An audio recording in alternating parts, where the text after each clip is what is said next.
husband wanted. I'm aware that this is unconventional. Believe me, I've tried conventional. It didn't end well for anyone. I require a certain open-mindedness that I'm hoping I might find here, but more importantly, I need my future husband to know the rules. Meet-cutes are well and good on the screen, but they don't guarantee a partner's ability to follow basic instructions.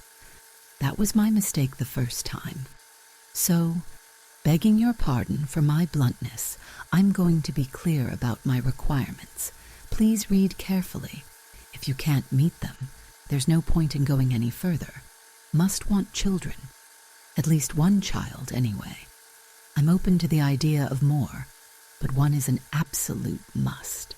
Must be in it for the long haul, until our child turns 18, to be precise. I understand that level of commitment is a daunting prospect, particularly when we have not yet met.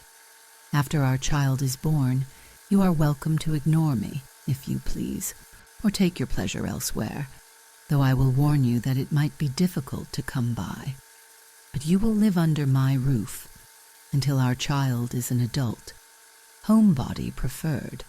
It will make the next 2 decades easier on you. Must have impeccable manners.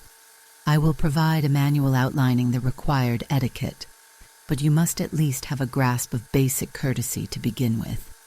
If you let your tongue run away with you, or don't bother to wish your neighbors a good morning when you pass them in the street, stop reading. This is not the opportunity for you. Seriously.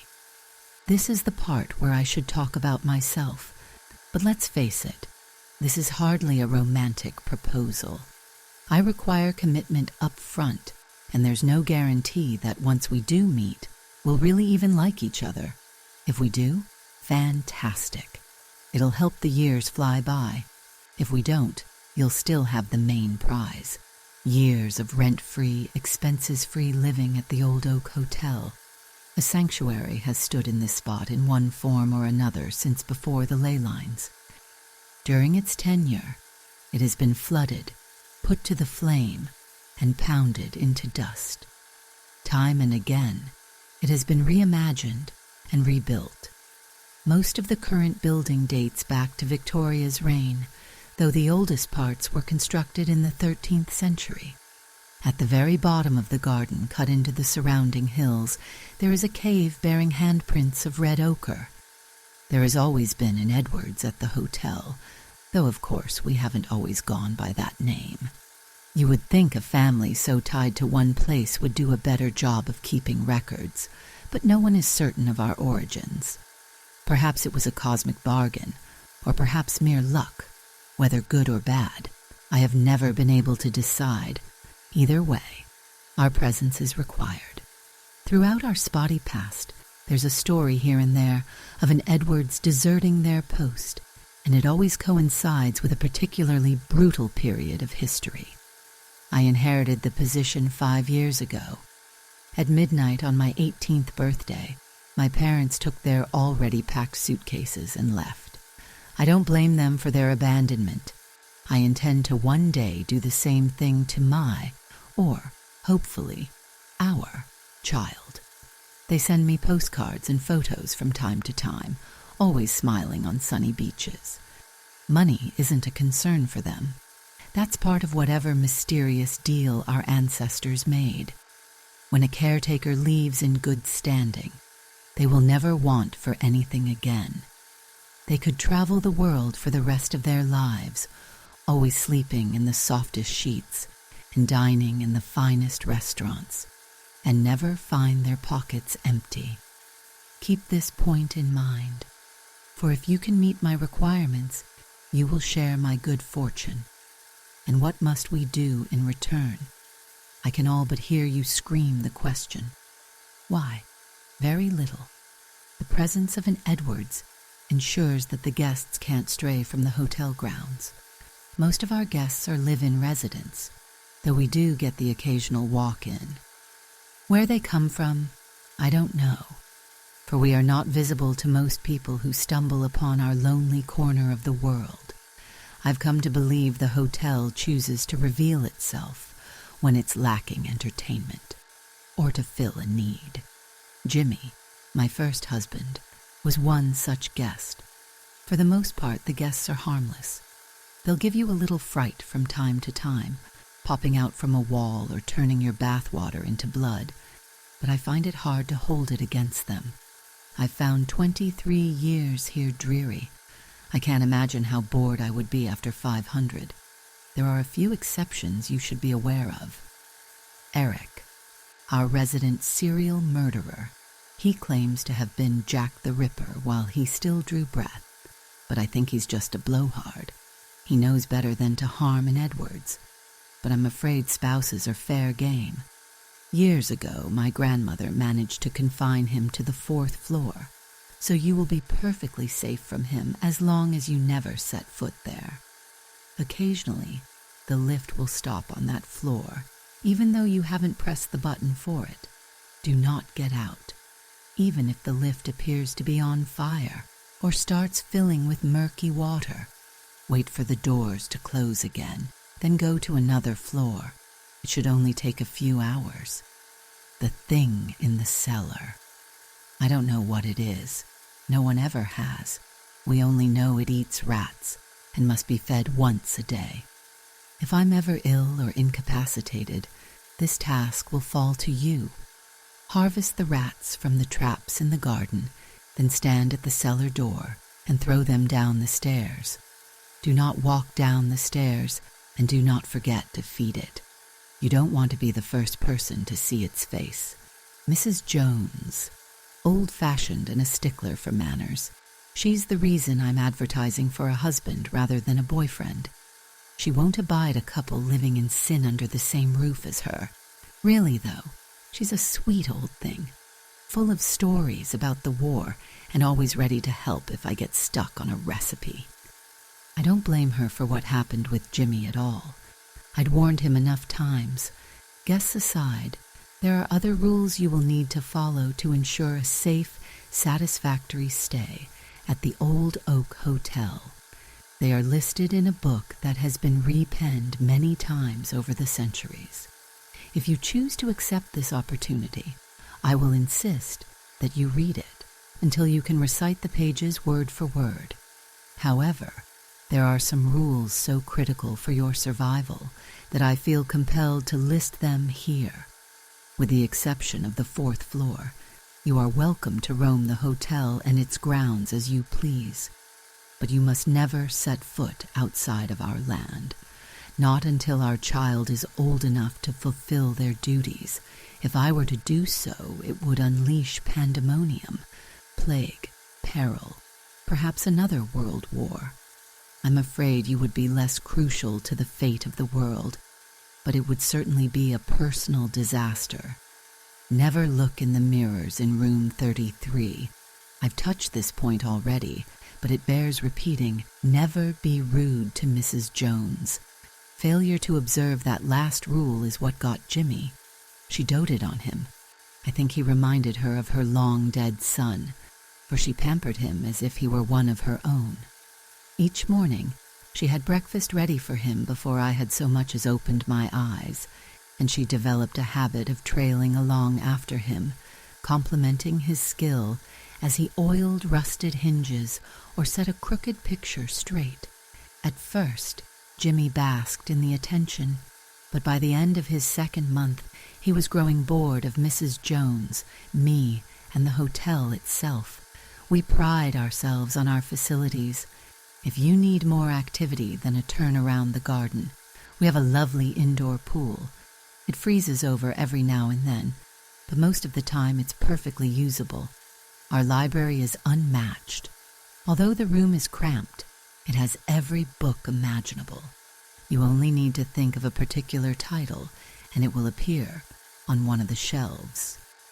And now that I've dragged us kicking and screaming into the 21st century, we have a wide array of streaming services.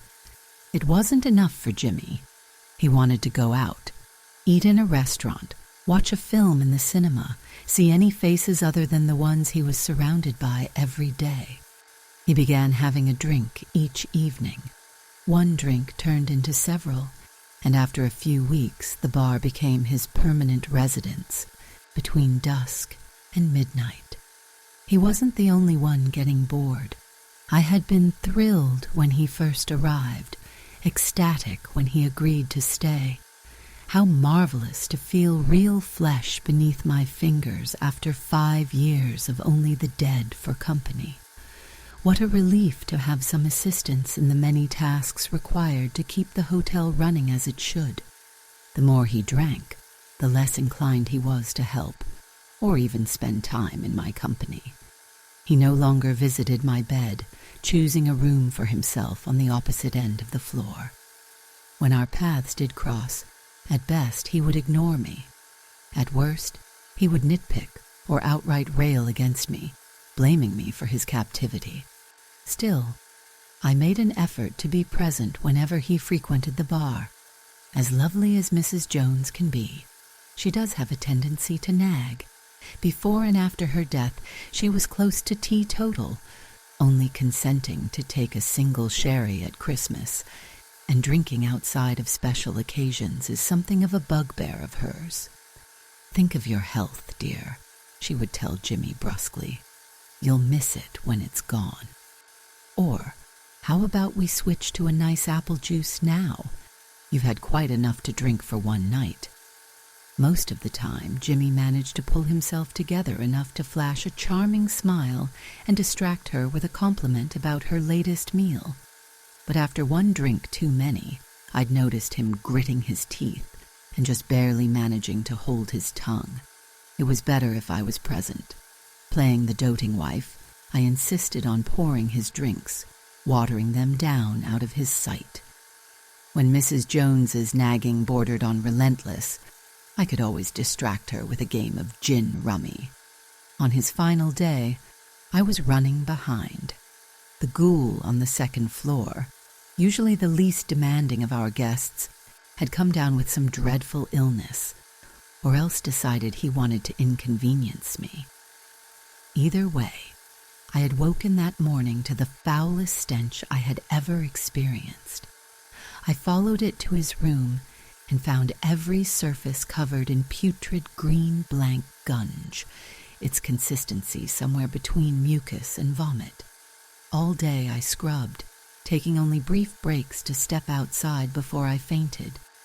By the time the room was restored to a passable state, and I had filled several bin bags to bursting with filthy rags, it was already deep into the night. Mindful of the time, I paused only long enough to wash the streaks of muck from my arms and face before racing to the bar. I arrived just in time to hear Jimmy's last words. After he spat them at Mrs. Jones, she only stared for a small eternity, her mouth frozen in the motherly smile she wore whenever she scolded him. Then, like melted wax, her face began to shift. I shouted at Jimmy to run, but he didn't need to be told.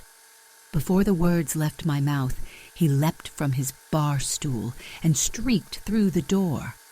Mrs. Jones followed him seconds later. Her lips were already peeling back to reveal rows upon rows of long, wickedly sharp fangs, while claws sprouted from beneath her lace-edged cuffs. I sprinted after them, but Jimmy was fueled by fear and Mrs. Jones by whatever force propels the Mrs. Joneses of the world. I followed the screeching to the lobby. Breathless, I arrived to see he had arrived within mere feet of the entrance, before Mrs. Jones grabbed him.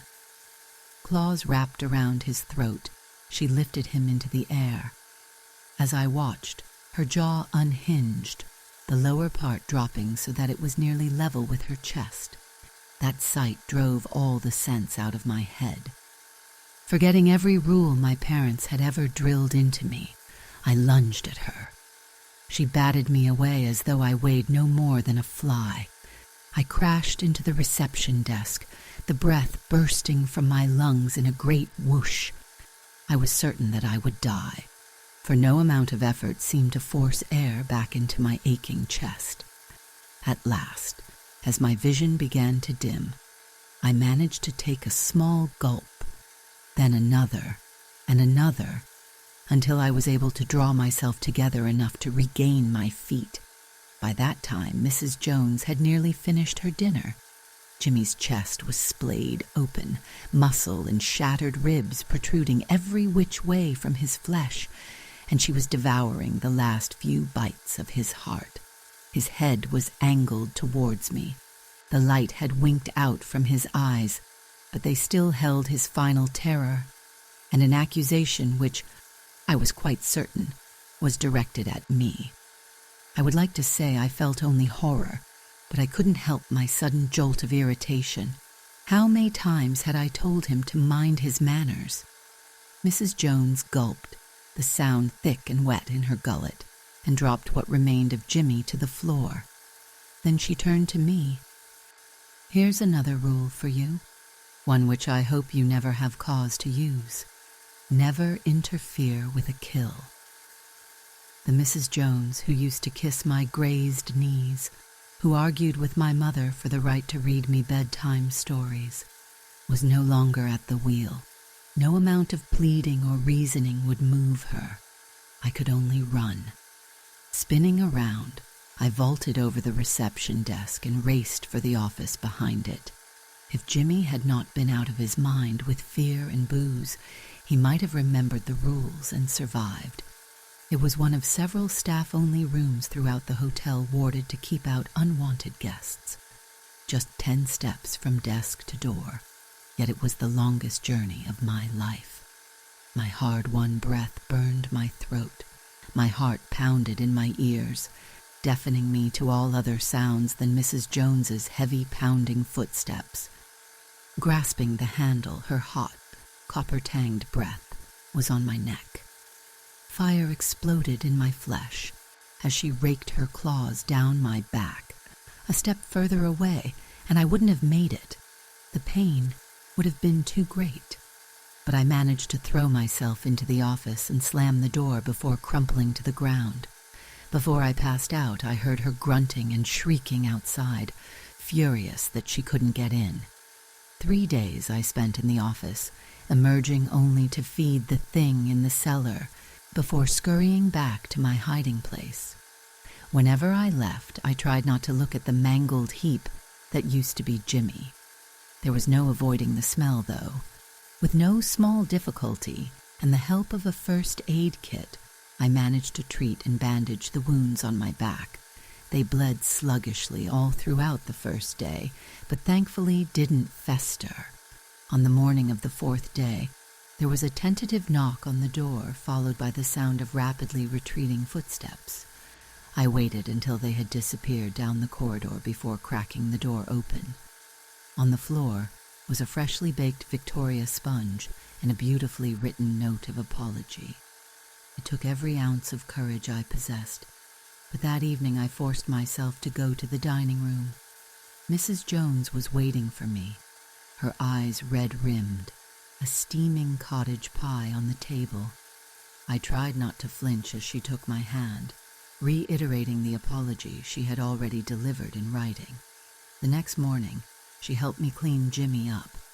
We treated each other cautiously for a while, but eventually we got back to playing gin rummy again. When the scars on my back twinge, as they sometimes do, she helps me rub a soothing ointment into them.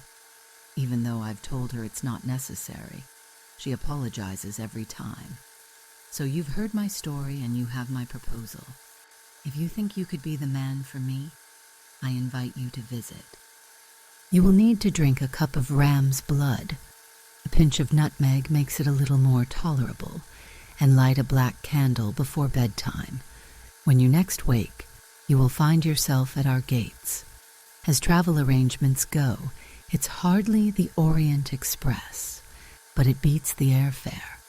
If you have read this without flinching, if you can stomach the journey to get here, if you walk up to our door and find the nerve to open it, I have one more instruction for you.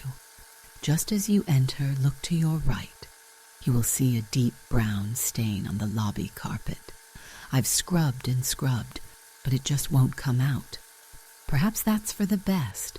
It's a good reminder of what will happen to you should you call Mrs. Jones a nosy old bat. And when you run into Jimmy, as you will, for he still likes hanging around the bar in the evening, his silvery wounds glistening as though they had just been inflicted, don't let him convince you he was some sort of victim. He knew the rules.